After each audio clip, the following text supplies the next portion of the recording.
Welcome, new supporters, 𝐒𝐤𝐦𝐻𝐬 and Mark Bedford. Your support is much appreciated.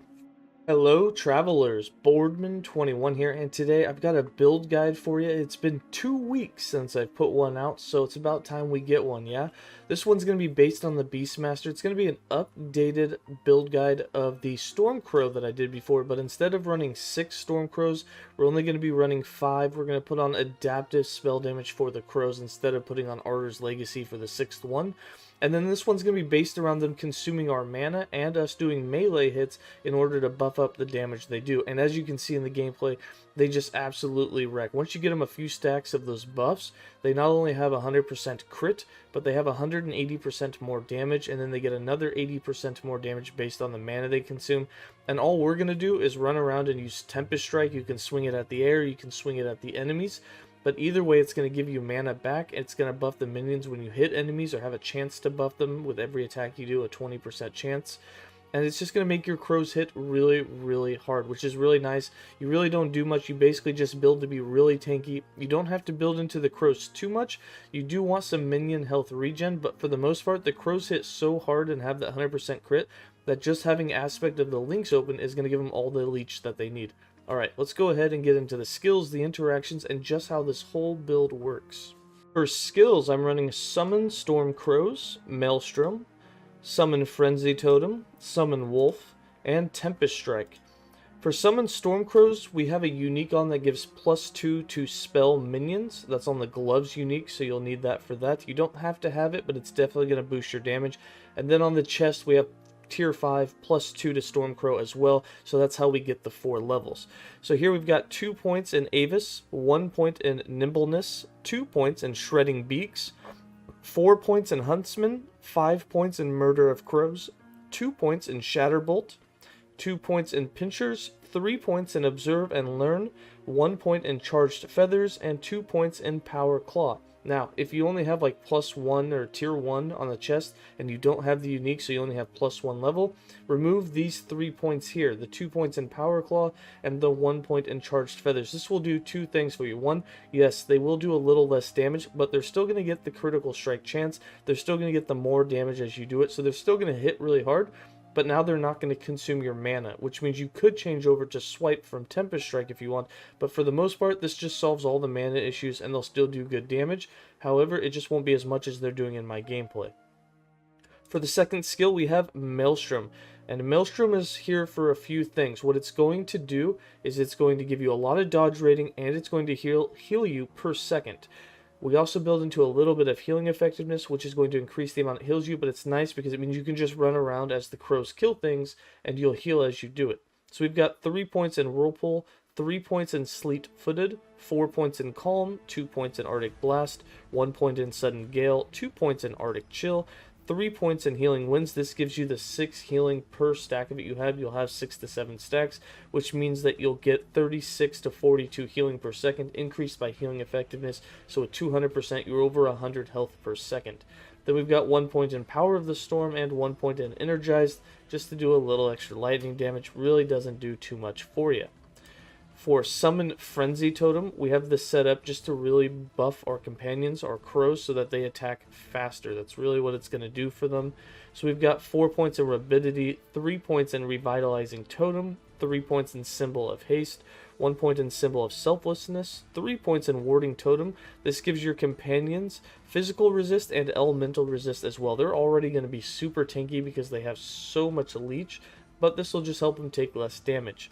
5 points in Reinforced Totem and 1 point in Reach.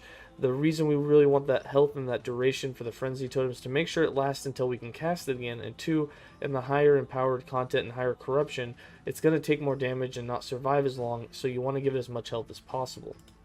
We're using the Summon Wolf. The only thing that we care about in the Summon Wolf is the 1 point in Pack Hunters, because it increases the number of maximum companions we can have. This will give us that 5th Stormcrow. The rest of the points don't care because we're not actually summoning them, so you can put the points anywhere that you want. For Tempest Strike, I have this set up to give us as much mana back and have the highest chance to not proc anything so that we can get mana back.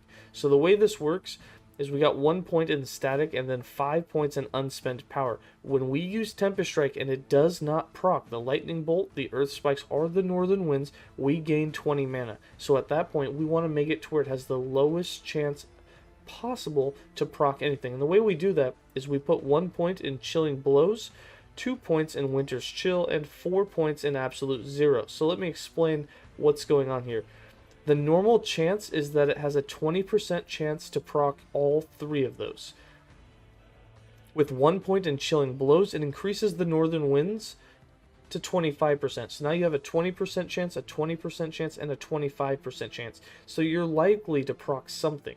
With 2 points in Winter's Chill and then the 4 points in Absolute Zero, this reduces the chance of Earth Spikes and Lightning Bolt by 20%. So now Northern Winds has a 25% chance, and that's all. At this point, with these points put in, you would only have a 25% chance for Northern Winds. Then we put 1 point in Static. Now you have a 25% chance for Northern Winds and a 5% chance for Lightning Blast. As we go up here, we have 2 points in With the Wind, 1 point in Tempestuous, and then 1 point in Mute Earth. This cancels the Earth Spike. So Earth Spikes has no chance, but your Lightning Bolt will now have a 13% chance, and the Northern Winds has a 33% chance. Then as we go down here, we have 1 point in Stormlord, 1 point in Chargestone, and then 1 point in Deadwind, which cancels the Northern Winds. So now there is an 8% chance for the Lightning Bolt, plus the chance we had up here with the 5, and with the chance up here for another 8, which means that there is a 21% chance total for Lightning Blast, and that's it. For passives, we have 21 points in the Primalist base class, with 4 points in Gift of the Wilderness, 1 point in Natural Attunement, 5 points in Primal Medicine, 6 points in Wisdom of the Wild, and 5 points in Hunter's Restoration, for all of that increased health. We have 28 points in the Shaman, with 5 points in Ancient Stones, 5 points in Tempest Form. This gives you another 5 mana gained with Tempest Strike, 10 points in Stormbringer, 5 points in Avatar of Thunder, which gives 10 spell lightning damage to your crows, 3 points in Storm Elder, gives more minion lightning damage, and then we've got 63 points in the Beastmaster. We have 8 points in Ear-Saint Strength for the reduced damage taken, 2 points in Feline Bond for some dodge rating, 5 points in Boarheart, 5 points in Porcine Constitution, so we can get that 30% damage reduction when we have Boarheart up. 8 points in the Chase, which gives our minions more cast speed, more move speed. We can also revive them faster if they die, which they don't. We have 10 points in Hawkthorns, which gives even more minion dodge rating, gives us more dodge rating, and for any hit we do, we'll gain haste on hit. Then we have 8 points in Cry of the Lynx. This is going to make it to where when we use a minion companion ability, which is what we will do, we will use the Stormcrow's lightning beam call that it does, and we'll have that on autocast every 10 seconds. It'll constantly be going. And between this and the 5 points in Primal Aspects to increase the buff duration of aspect buffs, we'll have 100% uptime of it. Now the reason that's important is as long as you have that up, you'll have Aspect of the Lynx up, and that's going to give our companions more critical strike multiplier, more critical strike chance, and on top of it, with the 5 points in critical bite, a huge chunk of that critical strike damage as leech, which is going to allow them to have their health always full because they'll always be critting and they're always going to do tons of damage to leech that back. And then the final point is in Force of Nature for another +1 maximum companion. Alright, for idols, items, and blessings and uniques, we've got quite a few things going on here. So for the 1x4s, the best in slot is probably going to be increased aspect of the links, which is going to give them more critical strike chance, critical strike multiplier, and of course more leech. But for us, we're not really building into that too much because we went with critical strike avoidance because we didn't really get it on the gear too much. So we wanted to make sure we got it. So one idol is dedicated to getting critical strike avoidance. The other 1x4 is going to give us the aspect of the links, plus it gives increased lightning minion critical strike chance. You can get hybrid ones like that, which is really nice for them to have a higher chance to crit, and of course with the links they're more powerful. The other things we have is the hybrid health idols to really boost our health, and then 1x1s can be used to increase your healing effectiveness or to increase a resistance that you haven't capped yet. Whatever you need to put in there to get your resistances capped, you would put in the 1x1 slots. Then for the items, on the weapon, we're doing one hand here. We're using a sword so that we can get increased dodge rating, and the sword can also come with increased spell minion damage. So all you care about is getting, if you have an exalted item with those affixes, just throw it on. The prefixes don't really do you any good. You can put prefixes on there to do more damage with Tempest Strike if you really want. Attack speed doesn't help you. I mean, it gives it a little critical strike chance, but really, the prefixes don't matter. Focus on the suffixes. For uniques, the two of them, we have the Raven's Rise, which I was telling you about, is going to give you the +2 spell minion levels. That's going to give you the +2 levels to the Stormcrows, which is really nice. It's also going to make them do less or take less damage while they're moving. And the Stormcrows are like always moving. They're always trying to catch up to you and whatnot. So they're going to be moving a lot of the time. And they also have increased move speed, which is really nice. The other unique that we're wearing is the Death Rattle. You don't have to wear this one, but it will increase the amount of damage that their critical strikes are doing, which is really nice. Now your minions, your companions aren't going to die, so you're not going to get that benefit. And it is going to increase the damage they take, but like I said, they're very, very tanky, so not a big deal. Now, on the rest of these items, I'm just going to hover over them. The build planner will be in the description below, and it will also be in the written guide on the forums. So either way, you can look at these and see what I have, where I have it. The main thing that we went for here was some mana regen, so that on top of Tempest Strike, we can give as much mana as possible for the Stormcrows to keep hitting as much damage as possible.